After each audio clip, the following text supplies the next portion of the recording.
Hi, and welcome to TRs Place. I am TR. We're going to get started, and then I'll tell you a little bit about me.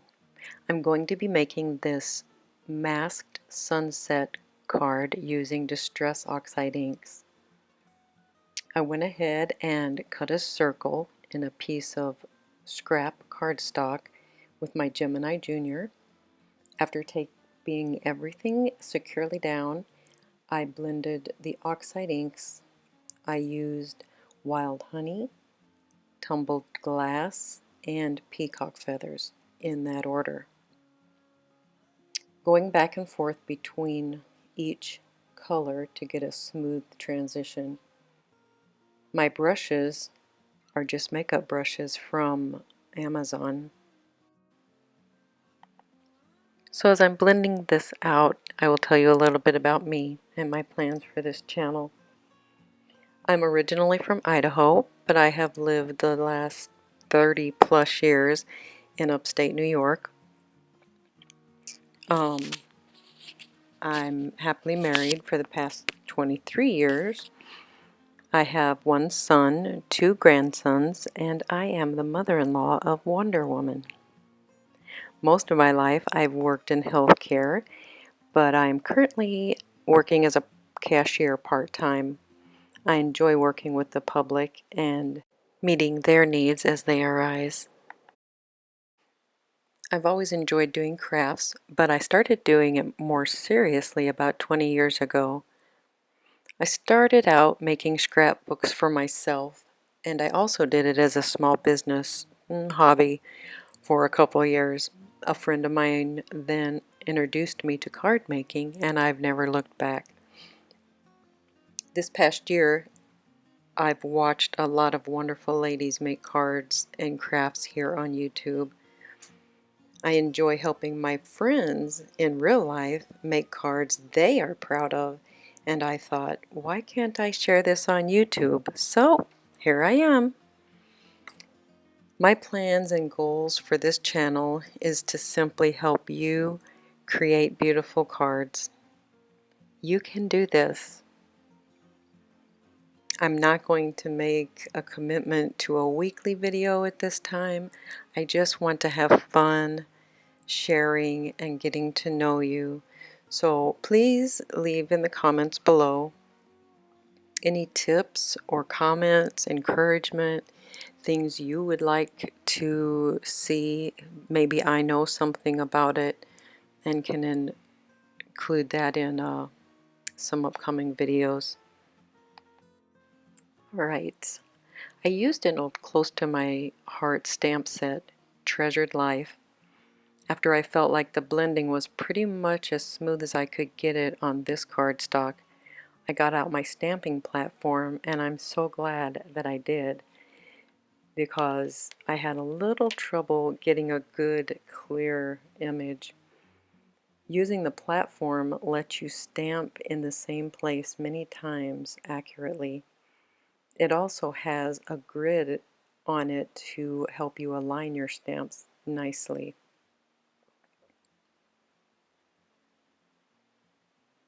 My stamp had ink on it.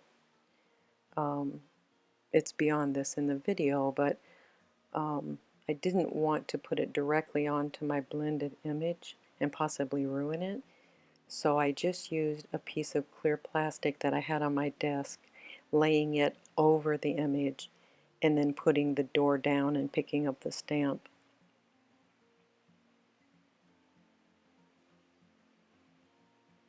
So here, be careful when you lift the tape that you taped it down on.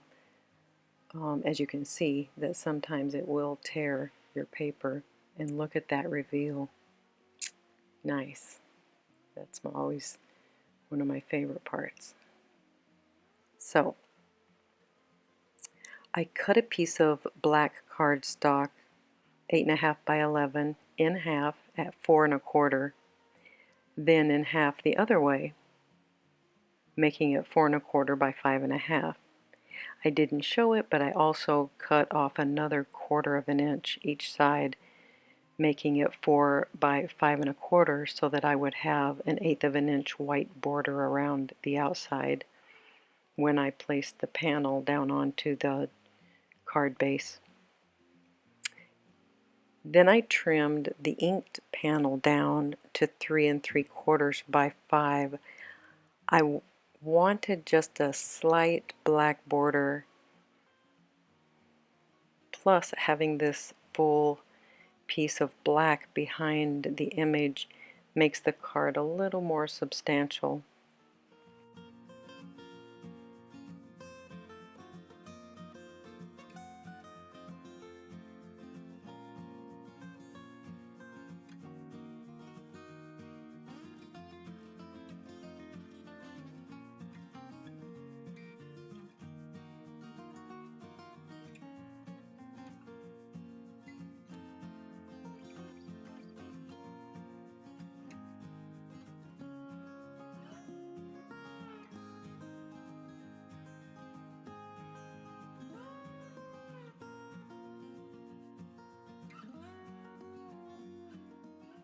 I use an ATG gun that I got from an old framing store. It was an ugly blue, so I painted it and decorated it. Along with the ATG, I do like to use a little bit of glue. Usually a little more than I did here, but I do like to be sure to get some on the corners so they don't lift. I also like to rub from the outside in so that the glue does not blurp out onto my project. And I don't care for glue on my fingers, so.